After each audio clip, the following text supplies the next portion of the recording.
Hello, bright, beautiful, beloved soul friends. Thank you so much for creating space for this energetic exchange of information. What a beautiful time to be alive, where we can all come together and learn and heal and grow in great, deep, dynamic depths. What a beautiful time to be alive, where neuroscience is expanding understandings about the human experience. And from this space, mental health care has a revolutionary opportunity to expand its healing potentials. Right now in the world, there are hundreds of diagnoses regarding different forms of mental health battles that are considered incurable. And I am here today with some ecstatically exciting news.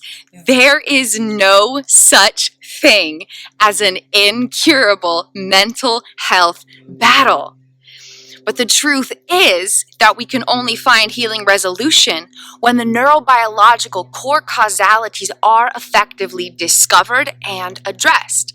The wonderful news is that the experiences of the mind come from the neural network wiring of the brain and the body. Experiences of the mind come from the neural network wiring of the brain and the body. And the super fantastic part is that neural network wiring is undergoing radical reconstruction in every single moment of every single day. And that means that for any kind of mental health battle, it's simply a matter of finding the root causality of it, the particular region of neural network data where that type of experience is being automatically generated and projected from the unconscious mind, and then figuring out a way to reconstruct it. Okay, so mental health battles from obsessive compulsive disorder, depression, anxiety, panic attacks, agoraphobia, other types of phobias, intermittent explosive disorder, Alice in Wonderland syndrome, borderline personality disorder, otherwise specified dissociative disorders, dissociative identity disorder, and a vast array of other mental health battles have a particular neurobiological cause. And that is implicit memory system data that lacks effective communicative connections because of an underlying unfulfilled attachment need. And this energetic data within neurobiological wiring is provoking chronic dysregulation of particular operations within unconscious states. So the core causality of most, if not all, mental health battles come from implicit memory data stemming from an underlying unfulfilled attachment need that's causing chronic dysregulation within the body's operations. Okay, so neuroscience has discovered two extraordinarily important pieces of information that will help us understand mental health from a brand new perspective. The first is that memory systems, neurobiologically speaking, have absolutely nothing to do with storing the past. That's not the purpose of memories. And with this, it's also important to understand that the majority of our memories are unconscious. When we are consciously like, I have this memory of this, like you go about your days and you have this shopping list in your mind and you're at the store and you're like, okay, I need to buy milk, honey, and eggs, you're accessing a piece of conscious memory, a declarative explicit memory. When you move through your life and you're like, yeah, that one time last week I went to the zoo and we had this amazing time, the zebras were like the coolest thing ever.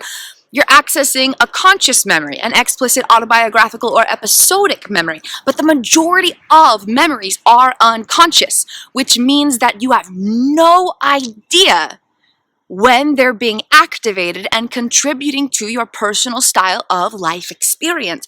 No idea. So the majority of memory systems are unconscious. Okay, so the purpose of memory systems, neurobiologically speaking, has absolutely nothing to do with storing the past and everything to do about helping us navigate the present moment and the potentials of moments to come. Memory systems, neurobiologically speaking, are our navigational systems. And so when there's experiential elements from the past stored as energetic vibrations within the neurobiological data of this wiring, it is helping us to understand the current moment and project potentials of moments to come. Implicit memories are being activated unconsciously in every single moment of every single day. Implicit memories are dictating the perceptions of our entire lives. Our ability to recognize something or do something comes from implicit memories. Implicit procedural memories. This is the second important thing that neuroscience has discovered about memory systems that will really help us understand mental health from a brand new perspective, is that implicit procedural memories, unconscious, the most unconscious of all memories, dictate 80% of decision making beyond all awareness. So when you go and you open the refrigerator to choose a snack or your breakfast, at most, at best, at the optimal highest point of functionality possible, your choice will only be 20% conscious and in the present moment. You open the refrigerator and you think that you're choosing something in the present moment. That's the perception. It's a false perception. At most, 20% of your decision is coming from the present moment. 80% of how you make decisions, big and small, throughout every single day and every single second stem from the automated unconscious activation of implicit procedural memories. Specifically, this is citing Peter Levine, 2015. And so every single moment, every single day, for every single person on the planet, 80% of decision making, the way we go through, like when we're walking, the way we choose whether we walk to the right or whether we walk to the left, whether we walk with a certain posture or whether we walk with a different posture, whether we look around and enjoy nature or whether we have our eyes to the ground, the automated ways that we choose, consciously and unconsciously choose to move through our lives, has to do with implicit procedural memories existing and being activated beyond all awareness. So memory systems have nothing to do with storing the past and everything to do about helping us navigate the current moment. 80% of decision making, big and small, stems from automated unconscious activation of implicit procedural memories. The other important thing to understand about memory systems is that there's not these neatly boxed files. It's not, here's a memory, here's a memory. There's not this very categorical storage. There's no conceptualizations of linearity within the manner in which our neurobiological data stores information from the past as memory data. Instead, it's all about associations, very abstract and energetic. It has to do with vibrational connectivity of abstract pieces of energetic data. Memories are all about associations. And it's not conscious associations. When we consciously associate stuff, there's this sense of logicality and linearity. That's not the way that it works. It's all very energetic. It's all very vibrational. It's all very abstract. It has to do with abstract frequencies within the cells of our, the data of our cells. And so the way that our brain and our body instinctively make association has a wide, expansive room for error. It can make false associations. And a false association and memory system data is then helping us to navigate our life, producing automated styles of thoughts and feelings and actions and perceptions and choices. And that is the core causality of mental health battles. So when an implicit memory becomes activated, it can produce a certain style of perception or thinking or feeling, but that's our memory systems trying to help us navigate through life. But the memory data isn't effectively connected within itself. Why? How did the memory data experience these misconnections or disconnections? Memory data is misconnected when there's overcoupling and there's too many associations. Disconnection within memory data occurs when there's undercoupling, which means there's not enough associations. So memory data is all about associations. The goal is a really healthy, harmonious, thriving association. Communicative connection that allows for natural collaboration. There's two pieces of energetic data and they're like, hi, I'm this piece of data. Hi, I'm this piece of data. All right, let's share information and navigate life for optimal well-being. But then when there's miscommunication, there's overcoupling, and the two pieces of energetic data are just like, there's too many associations. You can picture it like two people just screaming at each other. Ah! Nothing's actually being effectively communicated. There's just a whole lot of noise. So that's one reason why mental health battles exist. Activations of overcoupled memory data. And that's where you get things like anxiety and racing thoughts and intrusive thoughts. So navigation through our lives, occurring through our minds, is generated from activation of implicit memory data. And there's misconnection when there's overcoupling, too many associations.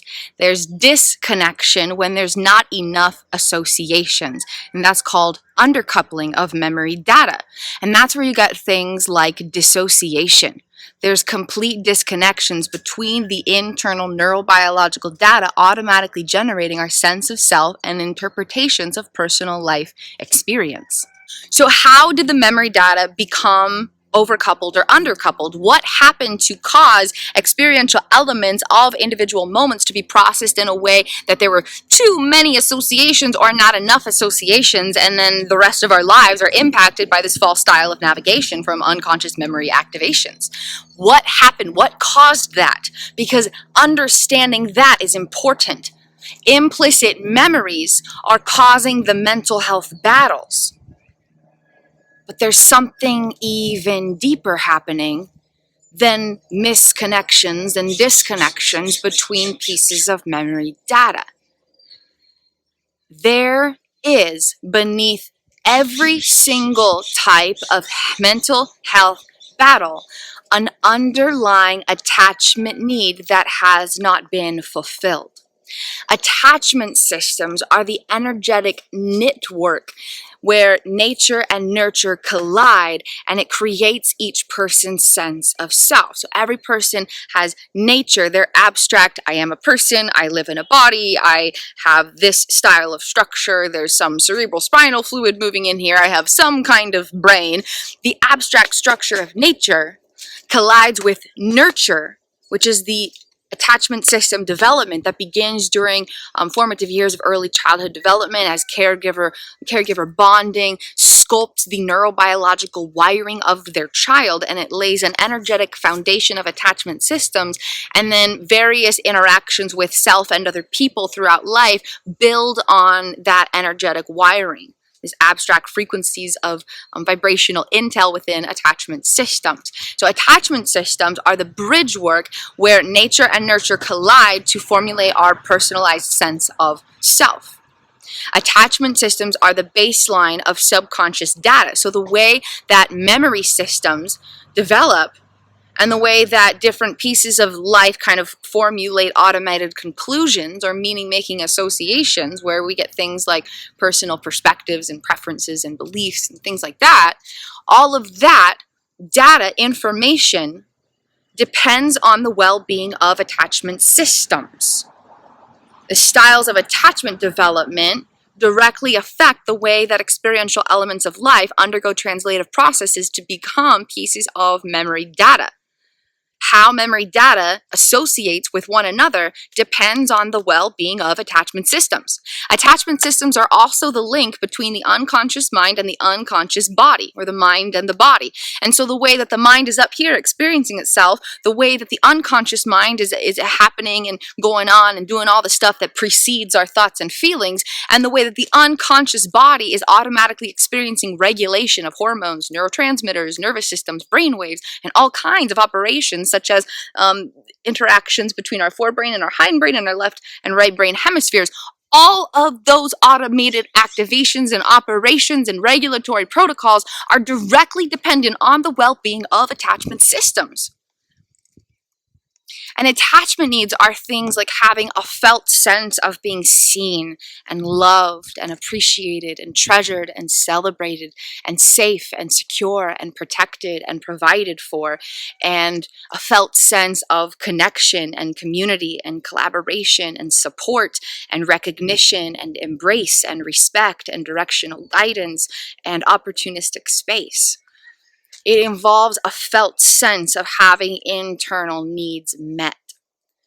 And so when there is a moment of life where these attachment needs are not energetically fulfilled, then experiential elements within that moment go and get processed in the memory system data and experience some kind of misconnection or disconnection. For example, if there's not a felt sense of safety, then memory system data might start to overcouple. If there's not a felt sense of support, memory system data might undercouple. And so different types of unfulfilled attachment needs affect the processing of memory data. And then that memory data is unconsciously helping us to navigate through life, including the production of automated styles of thoughts, feelings, and action patterns. That's the core causality of mental health battles. And so mental health battles stem from implicit memory systems where data is not harmoniously coupled. There's either overcoupling with too many associations or undercoupling with not enough associations. And beneath each type of memory data that's not harmoniously coupled is an underlying unfulfilled attachment need. Chronic activation of these pieces of intel cause the chronic dysregulation of the body. So if there's dysregulation of hormones, neurotransmitters, brain waves, nervous systems, etc., for example, the autonomic nervous system might keep getting dysregulated and the body shuts down and goes into various states of stress or trauma responses, like a dorsal vagal activation or chronic sympathetic activation. All of that is happening because of the implicit memory data that's trying to fulfill attachment needs or survive the lack of fulfillment. So, for example, with checking behaviors, there might be these action patterns where you keep checking stuff and you keep checking stuff and you got these thoughts and they're just intrusive and they're all up in your space and then your body's just automatically doing these things over and over again and you're feeling helpless and lost. It's because of an implicit procedural memory that's trying to achieve the unfulfilled attachment need of a felt sense of safety, security, protection, and provision.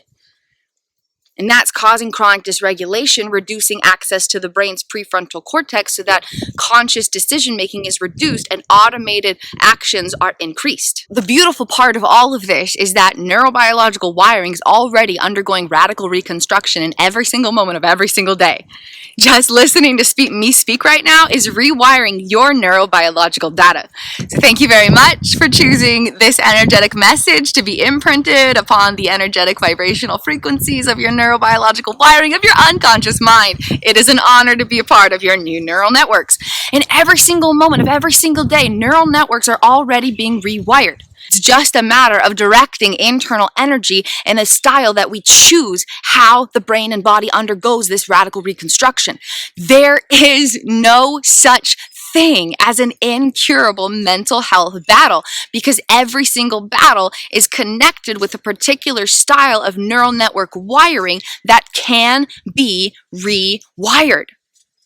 And so, for example, borderline personality disorder. It's completely neuroscientifically valid. The aspects of self that are being automatically generated from the projected intel of this subconscious data or particulars within things like memory wiring, there's disconnections. And so you've got this sense of self who says, I'm this person and I move through life in this way and I really love people and I love talking and I love being social and I love connecting with them. And then there's this other part of the self, aka a separate portion of neural network wiring that does not have communicative connectivity of that neural network wiring, and it's trying to fulfill different attachment needs in different ways. And so you've got this sense of self, or this aspect of self, who says, I'm this person and it's not safe to connect with people and I'm a very private person and I don't trust anybody. This aspect of neural network wiring is striving to fulfill an unmet attachment need of connection and support and collaborative community and vulnerable closeness. And then this portion of neural network wiring is striving to sustain or fulfill an unmet attachment need of safety and security and protection and provision. And so there's these underlying unfulfilled attachment needs, and then memory data that does not have effective connections with one another is trying to figure out how to meet attachment needs or survive their lack of fulfillment. And so this neural network wiring, as it engages, it says, oh, I'm going to call friends and I'm going to go out and I'm going to have so much fun and it's going to be great to be around people. And then all of a sudden, some form of internal or external stimulus shifts the way that neural networks are engaging. And suddenly this portion of the brain is activating instead because there's not connections. They're not simultaneously engaging. And so instead, you go over here and you're like, I would never go out. I don't like to talk to people. I don't like to be around people. I don't feel comfortable talking to people.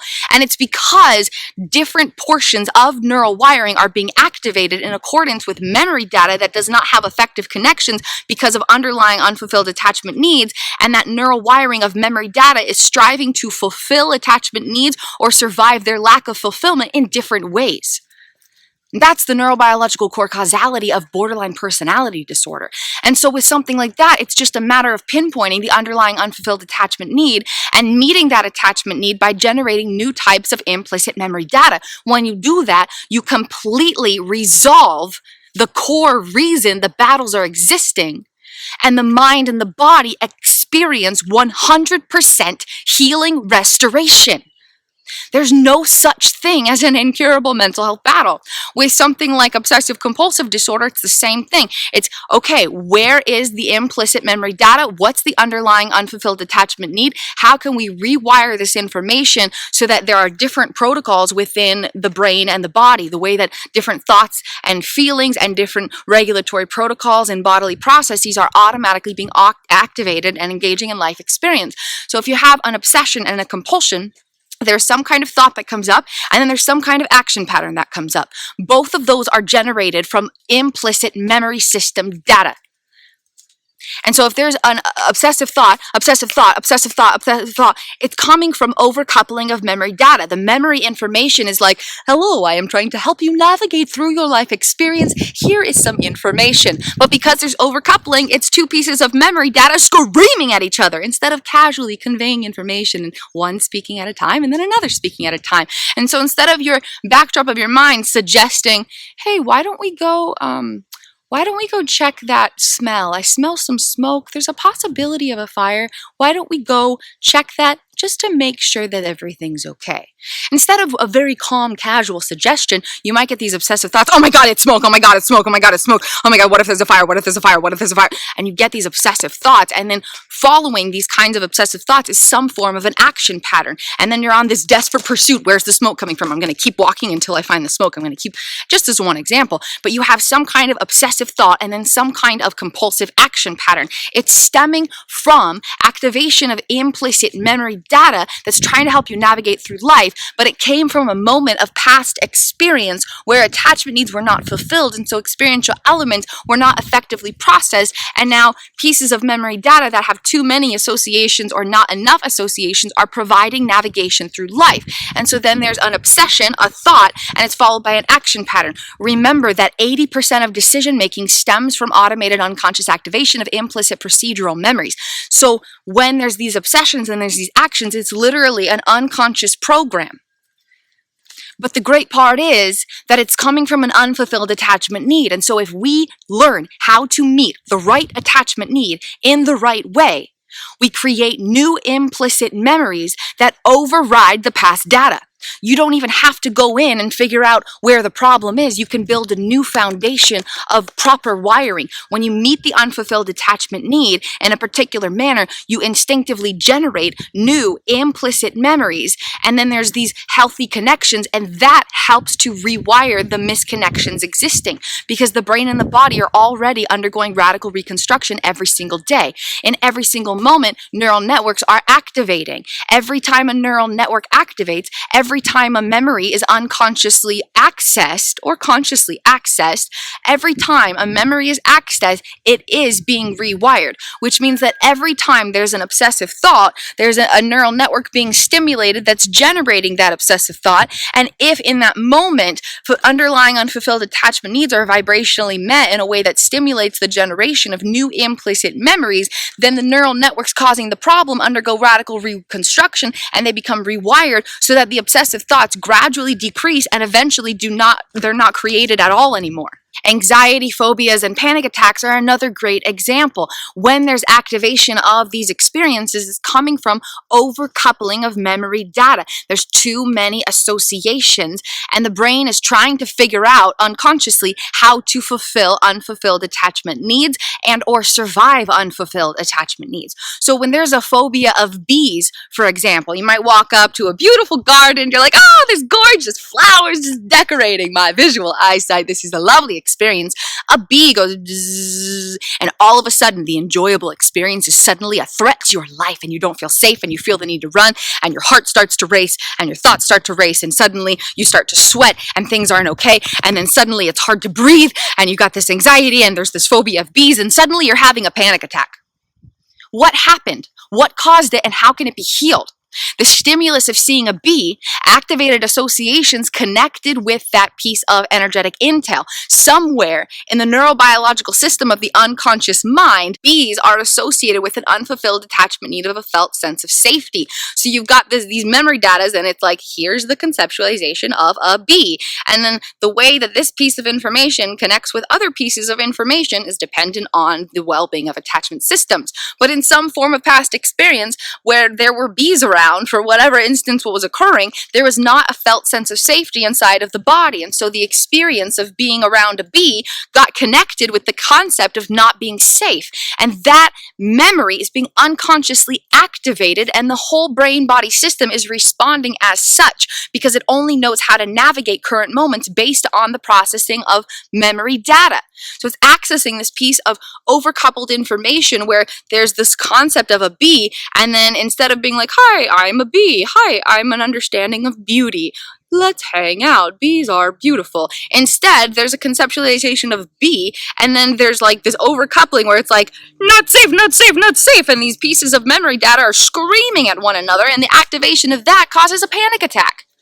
And the activation of an implicit memory then causes dysregulation of the body that actually changes the way that the heart beats and pumps blood throughout the brain-body system. The prefrontal cortex might even disengage. And it's all stemming from an unfulfilled attachment need where there's not a felt sense of safety.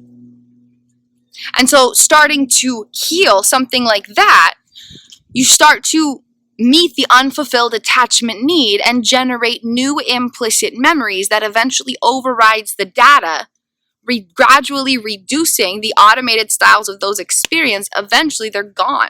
Once you identify the neural networks that need to be rewired, you start to reconstruct them. But it's important to reconstruct them in the right way, because if you try to shift neural network wiring and you change its size, then that information gets bigger and more of those types of automated experiences start to occur.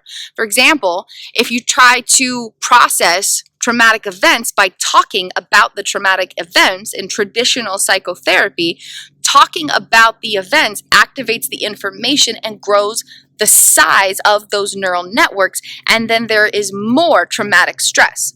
The goal is to shift the shape of the neural networks, create new kinds of connections so that it creates a different type of automated experience. If you grow the size of neural networks, then there's more of the internal experiences that are already occurring. But if you effectively shift the shape of neural networks, then it creates a completely different type of internal experience, as automated activations of neurobiological data help us navigate our sense of self and life in the immediate moment and the potentials of moments to come. Beneath every type of mental health diagnosis are implicit memory system data that does not have an effective way of communicating with one another due to an underlying unfulfilled attachment need. Unconscious activation of these pieces of neurobiological intel then affect the regulatory states of the body, and that produces things like chronic dysregulation of hormones, neurotransmitters, brainwaves, nervous systems, etc.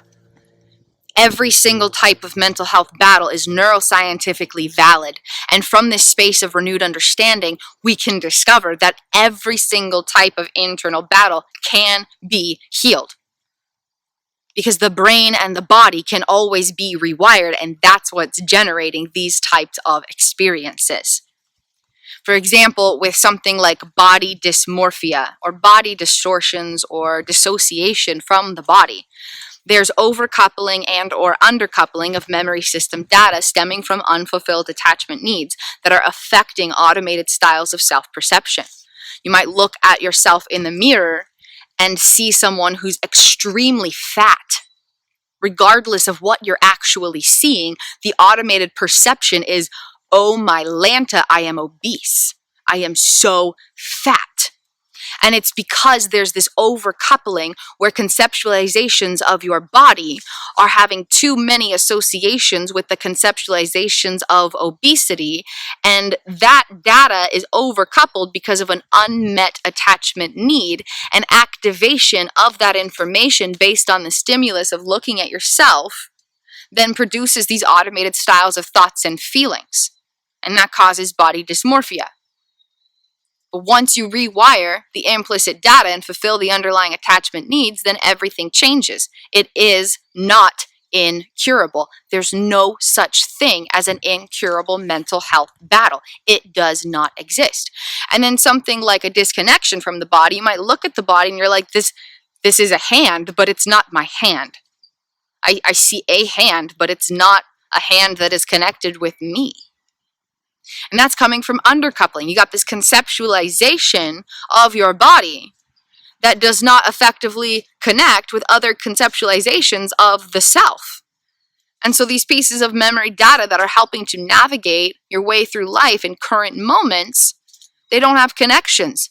The part of you that's here is experiencing this neural network data, and then you see your hand, the stimulus of the hand activates associated information, but that information doesn't have connection with the other parts of the neural wiring that are helping you navigate that current moment. And so there's misconnections, it's disconnections. You don't know that this hand is yours. So different types of distortions of body image stem from this as well. And there's no such thing as an incurable mental health battle, because once we find the neurobiological core causality and rewire it, then healing resolution is 100% unconditionally always possible. It's a beautiful time to exist. There is no better time to live with a mental health battle, because we are now at the edge of a breakthrough globally of understanding the neuroscientific core causalities of them, which allow for a great expansion of healing hope as we realize new healing modalities to be developed. This wasn't possible even a few decades ago. Neuroscience is only just discovering these things, such as that memory systems have absolutely nothing to do with storing the past and everything to do with helping us navigate the current moment and the potentials of moments. The way that we perceive ourselves and our lives comes from the activation of unconscious memory system data. In addition, implicit procedural memories activated beyond all awareness are automatically dictating 80% of moment-by-moment decision-making, big and small, for every human being on the planet. Rather than everyday choices coming from the forebrain, which is what we automatically know about, this is the part of the brain we're aware of, the majority, 80% of decision-making stems from automated unconscious activation of implicit procedural data, primarily housed in our brainstem and upper thalamus. And memories have nothing to do with these categorical classifications. It's all these abstract associations. And so when there's too many associations, there's overcoupling of memory data. When there's not enough associations, there's undercoupling of memory data. And this, stemming from an unfulfilled attachment need, creates the core causality of every single mental health battle. When attachment needs are effectively addressed in a process that vibrationally creates these needed felt sense of safety, security, protection, provision, love, being seen, being loved, being treasured, being celebrated, feeling connected, feeling supported, feeling close, and sense of closeness and support and collaboration, feeling a felt sense of recognition and respect and embrace and directional guidance and opportunistic space. When we fulfill these unmet attachment needs vibrationally, we instinctively generate new implicit data. And that occurs by emotionally connecting with ourselves. We create new emotional memories, and we create new implicit procedural memories by having regular daily practices where we are meeting these needs for ourselves. When we meet attachment needs for ourselves, in that process, we create new implicit memories. That process alone heals all past data and transforms automated protocols of regulatory capacities within the unconscious body, providing potentials for 100% healing, restoration, and radical transformation for any and all types of mental health battles.